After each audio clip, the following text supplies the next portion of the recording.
हाय, कैसे हो आप सब। तो बेसिकली आज मैं ये ब्लॉग शूट कर रहा हूँ। होप सो अगर बैकग्राउंड नॉइज आए तो थोड़ा इग्नोर करना, मैं गेट से खड़े होकर रिकॉर्ड कर रहा हूँ एंड होप सो मेरी आवाज़ भी आ रही हो। और आज का ये ब्लॉग होने वाला बेसिकली टाइटल और थंबनेल पढ़ के तुम्हें समझ में आ गया होगा कि आज का ये ब्लॉग किस चीज़ पे डेडिकेटेड है। सो एक चीज़ मैं डिस्क्लेमर देना चाहूँगा, हो सकता है कि ये ब्लॉग आज का ब्लॉग कम और फिलोसफी क्लास ज़्यादा लगे, सो इसके लिए प्लीज़ मैनेज कर लेना।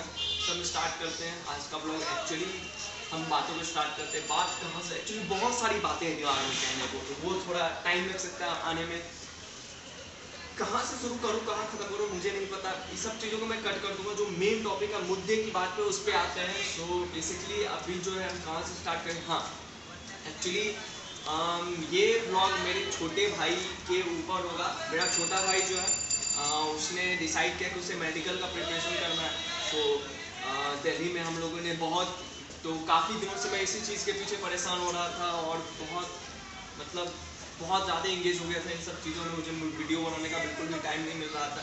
सो आज मैंने सोचा कि चलो अब थोड़ा धीरे धीरे हम इस और आगे बढ़ रहे हैं। तो शुरुआती जो चीज़ें थी, जितने भी मुश्किल सो आज मैंने सोचा आज वीडियो ये रिकॉर्ड किया जाए, क्योंकि आज हम जा रहे हैं। भाई ने डिसाइड किया कि उसे मेडिकल का प्रिपरेशन करना है, तो उसके लिए हम थोड़ा कोई बेस्ट हाथ दर्द करने लगा नहीं करिए ना। तो भाई ने डिसाइड किया कि उसे मेडिकल का प्रिपरेशन करना था, तो उसके लिए हम लोगों ने कोचिंग ढूंढने की कोशिश की दिल्ली में। तो कहाँ पे मेडिकल का हब है ये पता करने का कोशिश किया।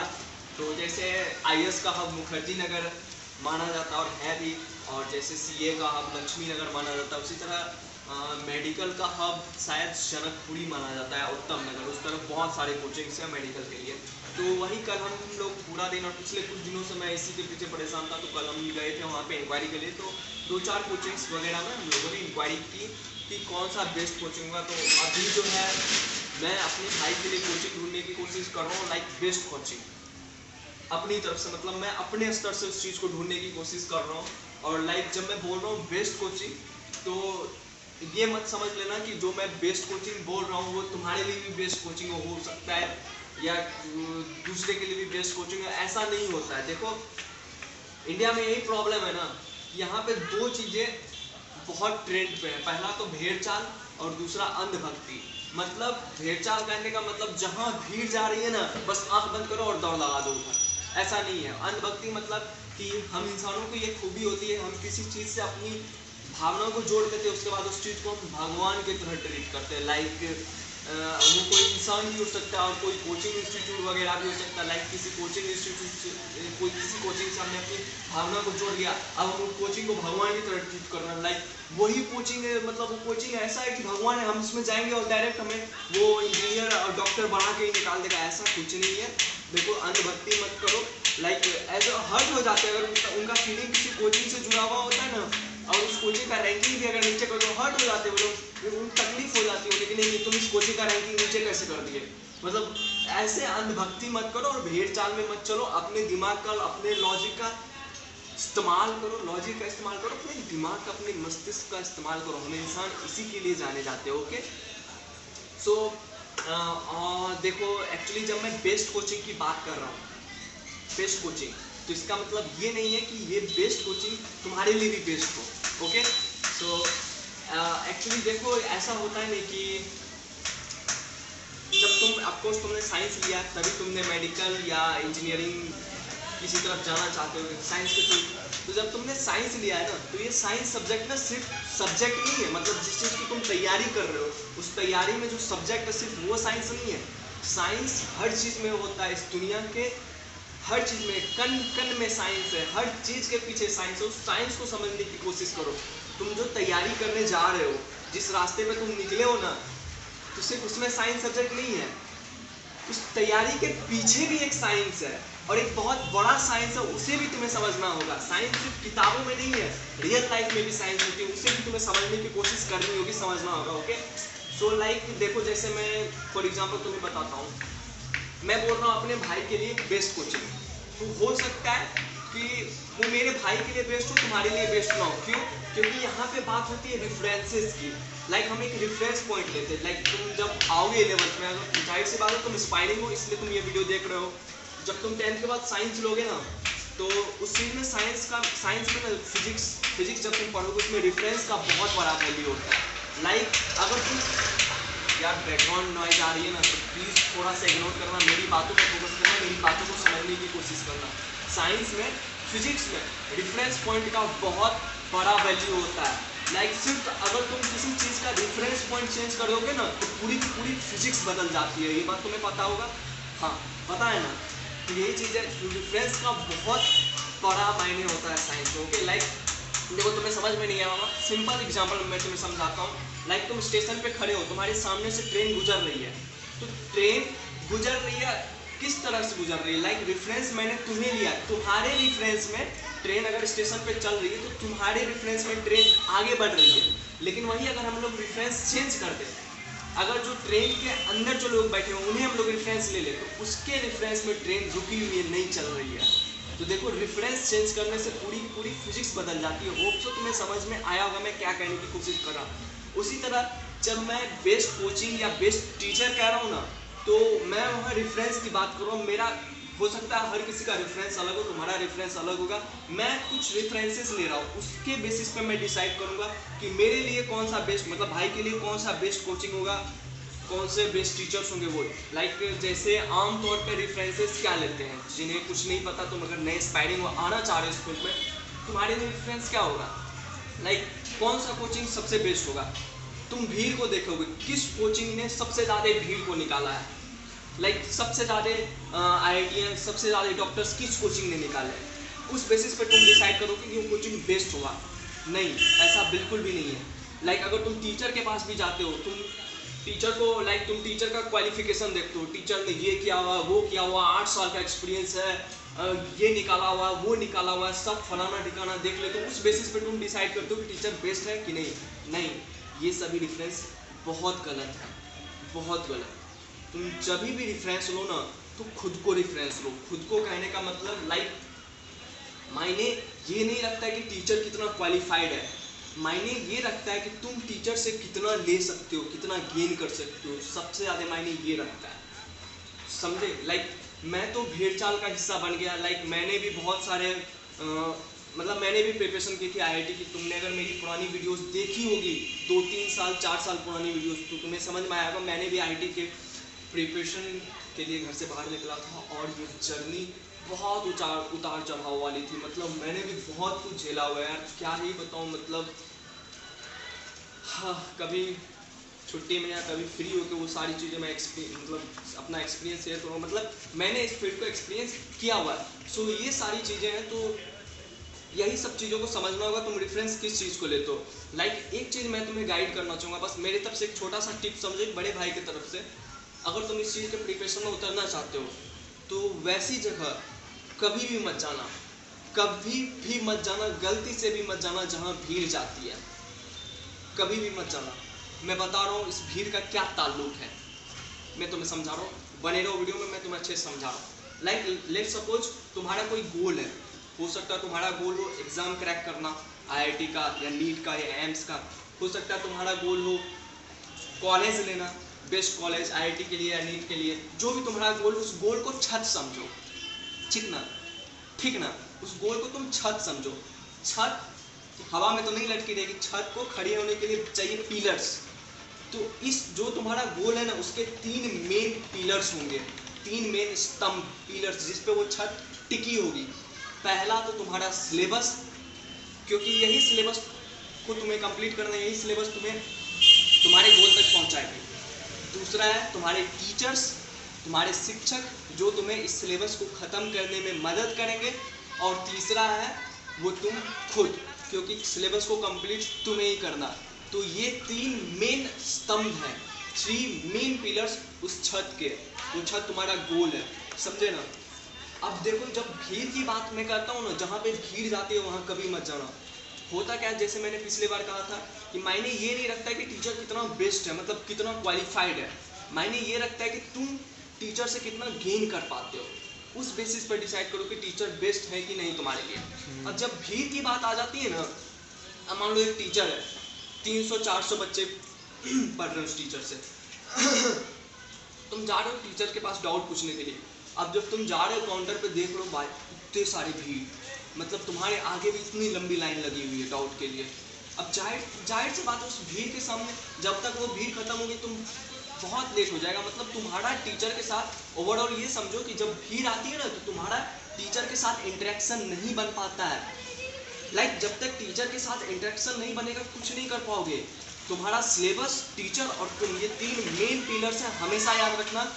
इन तीन चीज़ों को हमेशा फोकस में रखना, क्योंकि आधे बच्चों को तो शुरुआत में पता ही नहीं चलता 10वीं करने के बाद कि हम पढ़ क्या रहे हैं, हमें पढ़ना क्या है, नहीं पता होता। सीरियसली मैंने एक्सपीरियंस किया हुआ है इस चीज़ को, नहीं पता होता है।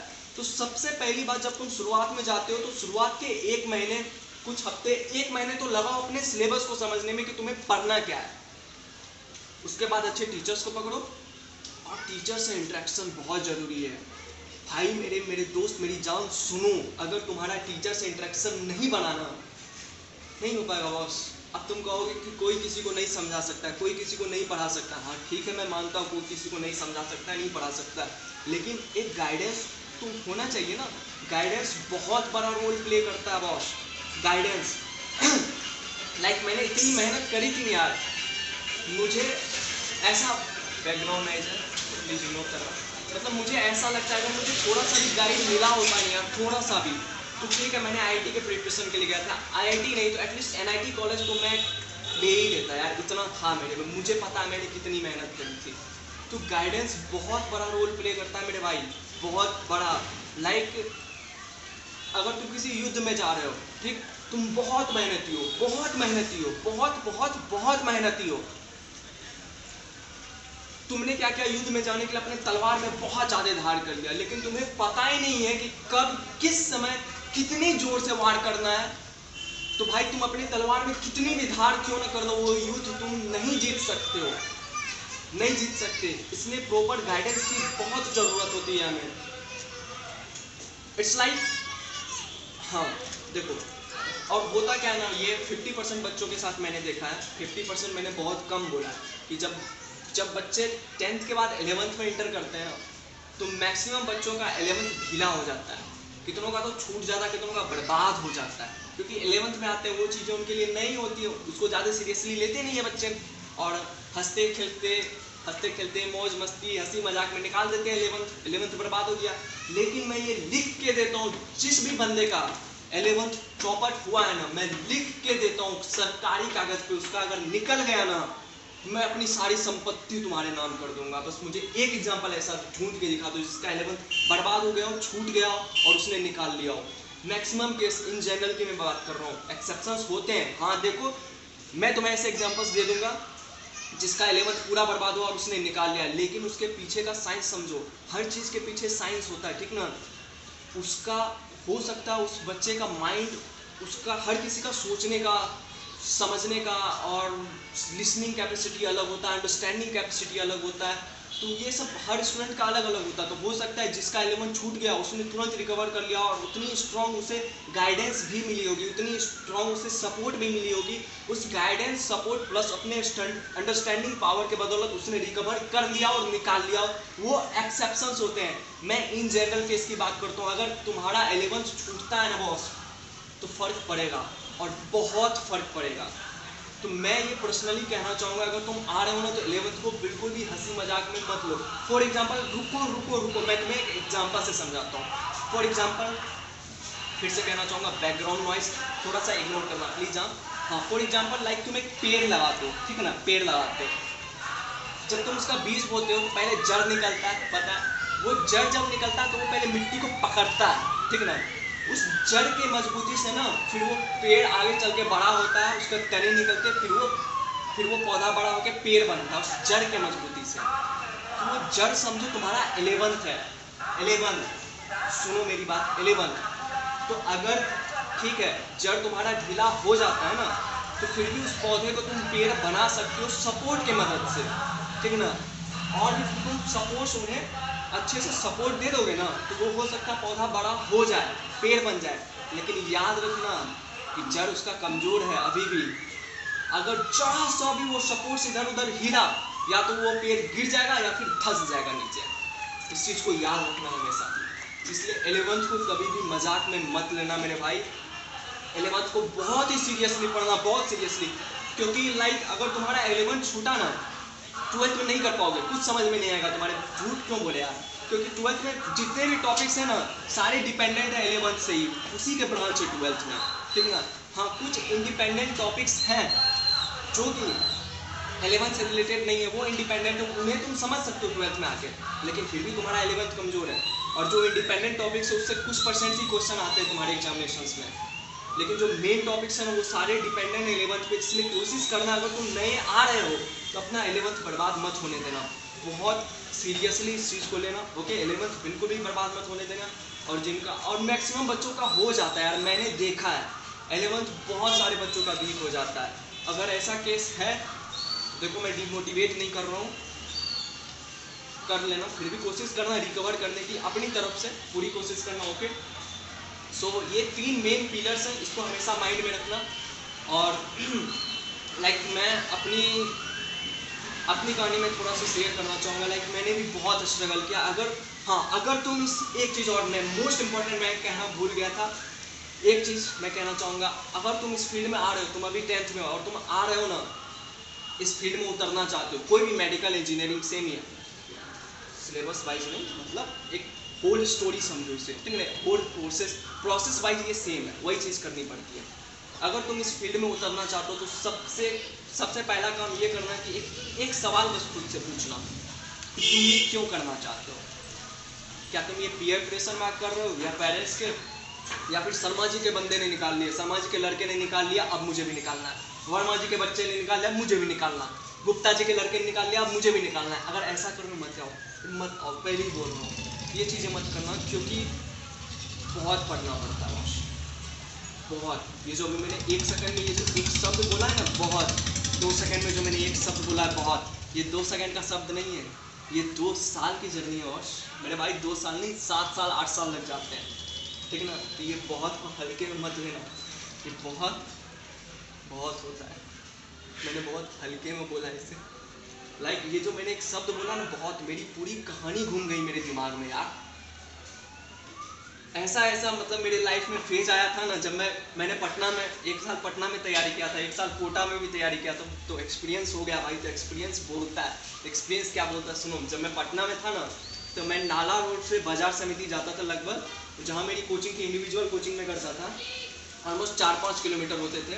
तो गर्मी के टाइम में, समर सीजन में बहुत टाइट धूप होता है, तो हम लोग पैदल जाते थे, हम 2 पार्टनर होते थे, एक ही छाता होता था, समझे। तो उसी एक छाता में दोनों सट के एक छाता के अंदर जाते थे ऐसे, और एक साथ कदम मिला के 4-5 किलोमीटर चलते थे। तो ऐसा होता था, एक दिन छाता मैं पकड़ता था, एक दिन वो पकड़ता था, एक दिन मैं पकड़ता था, एक दिन वो पकड़ता था, इस टाइप का स्ट्रगल होता था। और मेरे बैच में तो 500-600 हज़ार बच्चे, बिलीव नहीं होगा तुम्हें, मेरी अगर तुम हिस्ट्री अगर तुम छानोगे ना, तुम्हें पता चलेगा मैं कहाँ से हूँ, कहाँ मैं गया था पढ़ाई करने के लिए। मतलब 500 हज़ार बच्चे मेरे बैच में, और मैं हमेशा से लास्ट बेंचर था, तो मेरी आदत थी लास्ट बेंच पे बैठने के लिए। तो मेरी जो फर्स्ट क्लास हुई थी, मैं लास्ट बेंच पे बैठा था, मैं देख के अवाक रह गया था यार, मेरे सामने 500 बच्चे हैं, मैंने इतने बच्चे आज तक देखी नहीं थी, इतनी भीड़। और जब मैं बैक बेंच पे बैठा था, तो मैं बेंच पे नहीं बैठा था, लाइक जहाँ पे हम बैठते हैं, जहाँ पे हम किताबें रखते हैं ना, डेस्क, मैं डेस्क पे बैठा था, तब जाके बोर्ड दिख रही थी मुझे, और किताबें हाँ था इस पे जामुनों पर रखी थी, तब जाके मैंने लिखा था। और लगभग 4-5 महीना तो ऐसे ही क्लास की थी। बीच में मेरी मतलब ऐसी हालत हो गई थी ना, ऊपर पूरा टीना चदरा लगा हुआ रहता था साइड। मैंने ये चीज़ पहले भी शेयर किया हुआ है कि इतनी धूप, इतनी गर्मी में कॉलर ऐसे ऊपर करके तब नोट्स बनाता था जब मैं क्लास में बैच में बैठता था, और वो गर्मी मुझसे झेली ही नहीं जाती थी। एक दिन ऐसा हुआ कि सीढ़ी पर उतरते उतरते फिसल गया, बेहोश हो गया, 3 बोतल सलाइन चढ़ा था मुझे, 3 बोतल पानी चढ़ा था मुझे, तब जाकर मैं ठीक हुआ था। मतलब ऐसे सीन्स भी मैंने देखे हुए हैं। तो यार मुझे पता है ना कैसे क्या होता है इन सब चीज़ों में, तो इसीलिए। और होता क्या है ना कि हमारी तो आदत होती है, बहुत ख़राब आदत होती है हमारी एक चीज़, जो सक्सेस हो जाते हैं ना, जो सक्सेसफुल हो जाते हैं, हम जाकर उनसे टिप्स लेते हैं। तो यार वो जो टिप्स बताते हैं ना, ज़रूरी नहीं कि वो हमारे पे भी अप्लाई हो जाए, क्योंकि उनका दिमाग अलग है, उनका सिनेरियो अलग है, तो वो अपने हिसाब से वो उन्होंने प्रोसेस बनाया और उस प्रोसेस को वो शेयर करते हैं। जरूरी नहीं कि वो प्रोसेस तुम पे भी अप्लाई हो जाए। हम क्या करते हैं, हम सिर्फ सक्सेसफुल पर्सन के पास जाते हैं, और जो फेलियर होते हैं ना, जो फेलियर बंदे जो नहीं कर पाए, उनसे हम जाके बात ही नहीं करना चाहते हैं। एक चीज़ याद रखो, जो सक्सेसफुल पर्सन है ना, वो तुम्हें एक ऐसा टिप बता देगा जिससे शायद तुम सक्सेसफुल नहीं हो सकते, जिसकी कोई गारंटी नहीं कि वो तुम खुद पे अप्लाई करोगे तुम सक्सेसफुल हो जाओगे, कोई गारंटी नहीं। लेकिन वो फेलियर बंदा है ना, वो तुम्हें 10 ऐसे चीज बता सकता है ना जो गारंटीड तुम्हें सक्सेस नहीं दिलाएगी। समझने की कोशिश करो मैं क्या कहना चाह रहा हूँ। मतलब हमें ये तो पता होता है कि हमें क्या क्या करना चाहिए, हम इस चीज़ पे फोकस करते हैं, लेकिन हम इस चीज़ पे फोकस नहीं करते हैं, बिल्कुल भी नहीं करते कि हमें क्या क्या नहीं करना चाहिए इस जर्नी में। वो चीज़ें समझने की कोशिश करो। सो लाइक मैंने मुझसे भी बहुत सारी गलतियाँ हुई यार, बहुत सारी बातें हैं बताने को, अब मैं क्या क्या ही बताऊँ। लाइक अभी तो दिमाग में आ ही नहीं रही है, तो बहुत सारी ऐसी चीज़ें हैं बताने लायक। तो अगर मैं आज भी सोचता हूँ अगर मुझे प्रॉपर गाइडलाइंस मिल जाती ना यार, तो आईआईटी नहीं तो एटलीस्ट एनआईटी तो मैं निकाल ही लेता यार, क्योंकि इतनी मेहनत, मुझे पता है मैंने कितनी मेहनत करी है, पूरी रात जग के पढ़ा हूँ यार, नाइट स्टडी की है मैंने। और नाइट स्टडी ऐसा वैसा नहीं, मैं बताता हूँ तुम्हें। लाइक मैं हॉस्टल में रहता था पटना में जब मैं 11th में था। तो हॉस्टल में ऐसा होता है दिन में बहुत ज़्यादा शोर शराबा, इधर उधर आ जाते 10-15 बच्चे आ जाते, चलो आज वहाँ चले आज, ये बहुत सारे डिस्टर्बेंस होता था। तो हम लोगों ने डिसाइड किया, मैं और मेरा एक पार्टनर था, तो हम दोनों ने डिसाइड किया कि हम लोग नाइट स्टडी करेंगे। ओके नाइट स्टडी करेंगे, मतलब दिन में हम लोग सोते थे, आराम करते थे, और रात को जब सब सो जाते थे ना, तब हम लोग जगते थे और पढ़ने बैठते थे, लाइक शांति में, नो डिस्टर्बेंस। और जब हम लोग पढ़ने बैठते थे ना, तो पूरा फोकस से पढ़ने बैठते थे, और पूरी मतलब रात को क्या 9-10 बजे आराम से स्नान करके बैठ गए टेबल चेयर पे। जिस टाइम सब बेड पे सोने जाते थे उस टाइम हम लोग टेबल चेयर पे आते थे और सुबह तक पढ़ते थे। जब सुबह सूर्यास्त होने लगता था ना, तो हम दोनों पार्टनर चले जाते थे बालकनी में और सूर्यास्त को देखते थे। और जब सब बेड पे से उठते थे ना, उस टाइम हम लोग टेबल पे से उठते थे, चेयर पे से उठते थे। ये कहानी होती थी। और नाइट स्टडी में सबसे मतलब ऐसा भी सीन आता था, जब ऑफकोर्स सी बात है, नींद तो आएगी नाइट स्टडी करते वक्त, पूरी रात पढ़ना। तो जब नींद आती थी ना, पता है मैं क्या करता था, बहुत मज़ेदार बात है, सुनो। लाइक मूव या आयोडेक्स होता है ना, जो सर दर्द में इस्तेमाल करते हैं, ठीक है ना, तो हम लोग क्या करते थे, हल्का सा आयोडेक्स लेते थे या मूव कुछ भी, और ऐसे हल्का सा मसलते थे और उसे गले पर ऐसे लगाते थे इस तरह से। और जब गले पर लगाते थे ना, तो इतना ज़्यादा वो लहरता था, इतना लहर मारता था, इतना दर्द करता था कि नींद सब मतलब टूट खत्म हो जाती थी। जो भी नींद आती थी या झपकी कुछ भी, वो खत्म हो जाती थी। फिर जाकर आराम से पानी से धो लिए फटाक से 5 मिनट में, पोंछ के फिर से आके बैठ के पढ़ने के लिए। फिर जब नींद आती थी फिर से आयोडेक्स यहाँ लगाते थे। जब इसका वैलिडिटी खत्म हो जाता था सामने का, फिर पीछे लगाते थे। ऐसे ऐसे काम करते थे, इस तरह से जगते थे हम लोग पूरी रात। शुरुआत में ऐसे आदत बनाया, और उस दर्द के बाद फिर जो है, फिर हम लोग ऐसा नहीं कि फुल्ली फोकस से पढ़ते थे यार, मतलब ऐसा स्ट्रेटजी बनाते थे, हर रोज स्ट्रेटजी बनाते, आज इतने क्वेश्चंस को अटेम्प्ट करना है। जो भी क्वेश्चंस विदाउट पेन इस्तेमाल किए अगर बन सकते थे, पहले उन्हें सारा खत्म कर लेते थे, हम अपना कर लेते थे, वो अपना। और जो मेन क्वेश्चंस होते थे ना, उस पर बैठ के हम दोनों पार्टनर घंटों डिस्कशन करते थे, घंटों, तब जाकर वो एक क्वेश्चन सॉल्व करते थे। इस तरह हम लोग करते थे, मतलब जो भी सीट्स जो भी मिलती थी सारे क्वेश्चंस इस तरह हम लोग सॉल्व करते थे। तो मतलब ऐसी जर्नी रही है हमारी, मतलब मेरी। और भी बहुत सारे ऐसे छोटे छोटे सीन्स हैं, जब याद आएगा कभी तो कभी बताऊंगा। सो ये सारी चीज़ें होप से तुम्हें समझ में आई है, जो भी मैंने कहने की कोशिश की। बहुत सारी बातें तो छूट ही गई हैं अभी भी फिलहाल, लेकिन मुझे पूरा यकीन है वीडियो बहुत लंबा हो चुका है। सो हम लोग अभी जाते हैं, कोचिंग ढूंढते हैं भाई के लिए, बेस्ट कोचिंग। तो फिर से बेस्ट का वो अब तुम चीज़ें तुम समझ पा रहे होगे, ठीक ना। तो कभी भी भेड़ चाल में मत चलो, अनभक्ति मत करो। 3 मेन पिलर्स हैं, उसको हमेशा ध्यान में रखना। तुम्हारा syllabus, know your syllabus, your teacher से तुम्हारा इंटरेक्शन कितना स्ट्रांग है, उस बेसिस पे डिसाइड करो कौन टीचर बेस्ट है। और तीसरा तुम, क्योंकि सब कुछ तुम्हें ही करना है एट द एंड। तो अपने माइंड को हमेशा फोकस रखो, खुद से क्वेश्चन करो कि तुम्हें ये क्यों करना है। उसके बाद जब तुम आ रहे हो इस फील्ड में, याद रखो तुम्हें बहुत पढ़ना पड़ेगा, ठीक ना। और ये भी कोई बहुत बड़ी बात नहीं कि पढ़ना तो पड़ेगा ना, और ऐसा भी नहीं, मैंने ऐसे बंदों को भी देखा है जिन्हें पढ़ने की कोई आदत नहीं हो, वो भी लगते हैं ना इस चीज़ में। मतलब ये ऐसा चीज़ ना जो तुम फर्स्ट टाइम फील करोगे, एक नशा की तरह यार। लाइक तुम 21 दिन तक कंटिन्यू अगर ये करते रह गए ना, उसके बाद तुम्हें लत लग जाएगी, आदत पड़ जाएगी इस चीज़ की, समझ रहे हो ना। तो ऐसा भी कोई डरने वाली चीज़ नहीं है, आसान है। फिर जब तुम इस मतलब ऐसा समझो ना, वो एक डायलॉग मैं बोलना चाहूँगा यहाँ पे, वो डायलॉग बहुत अच्छे से अप्लाई होता है। लाइक शुरुआत मजबूरी में किए थे, अब मज़ा आ रहा है। तो बस वही डायलॉग यहाँ पे फिट होता है। शुरुआत तुम करोगे, तुम्हें बहुत बहुत प्रॉब्लम्स हो सकती है, लेकिन धीरे धीरे तुम जब वो करने लगोगे ना, उस चीज़ में अडेप्ट हो जाओगे, फिर तुम्हें बहुत मज़ा आने लगेगा पढ़ाई करने में। और जब कॉन्सेप्ट जब समझ में आता है और जब क्वेश्चंस बनने लगते हैं ना यार, तो वो खुशी अलग खुशी होती है, उसका नशा अलग होता है भाई, जब क्वेश्चंस बनने लगते हैं। तो डरो मत, ये जर्नी अगर तुमने डिसाइड किया है बिना पीयर प्रेशर के, बिना पेरेंट्स के प्रेशर के, और तुम ये खुद से करना चाहते हो ना, बाय गॉड इस जर्नी में बहुत मजा आने वाला है। अगर बस प्रॉपर गाइडेंस और माइंड को हमेशा फोकस रखना। No girlfriend, no relationship, no breakup, no मौज मस्ती, नो पार्टी, कुछ नहीं, सिर्फ अपने गोल पे ध्यान देना। और रही बात यार, एक चीज़ मुझे समझ में नहीं आती है कि मोटिवेशन की क्या ज़रूरत पड़ती है इस चीज़ में। मुझे ये चीज़ समझ, मतलब मैंने देखा बच्चे मोटिवेशन लेने के लिए आते हैं, यार मुझे पढ़ाई करना, मोटिवेशन लेने के लिए। भाई अगर तुम्हें मोटिवेशन की ज़रूरत पड़ रही है, मतलब मैं समझ, किसी को अपनी लाइफ, अपनी ज़िंदगी बनाने के लिए भी मोटिवेशन की ज़रूरत पड़ेगी यार। मतलब तुम्हें अपना करियर बनाना, अपनी ज़िंदगी बनानी, उस चीज़ के लिए तुम्हें मोटिवेशन चाहिए। तो भाई मत बनाओ ऐसा करियर। अगर तुम सीरियस हो ना, सीरियसली में अगर तुम सीरियस हो अपने गोल को, अगर तुम समझ रहे हो कि तुम 4 साल बाद या 5 साल बाद या 10 साल बाद खुद को कहाँ देख रहे हो, तुम्हें मोटिवेशन की ज़रूरत नहीं पड़ेगी बॉस। लिसन, वो इनर होगा, तुम्हें खुद ब खुद वो चीज़ें तुम्हें अंदर से उत्तेजित करेगी, वो आग, वो ज्वाला। तुम्हें मोटिवेशन की कोई ज़रूरत नहीं पड़ेगी, एक्सटर्नल मोटिवेशन, वो तुम्हारा इंटरनल होगा। बस तुम्हें ये होना चाहिए ना कि वो तुम अपनी मर्जी से कर रहे हो, और वो क्यों कर रहे हो उसका रीज़न तुम्हें पता होना चाहिए। लाइक तुम्हें अपना करियर बनाना है इस चीज़ में, तुम एक मिडिल क्लास फैमिली से बिलोंग करते हो, या जो भी तुम्हारे फाइनेंशियल से, तुम्हें अपनी लाइफ बेटर करनी है। क्योंकि लाइक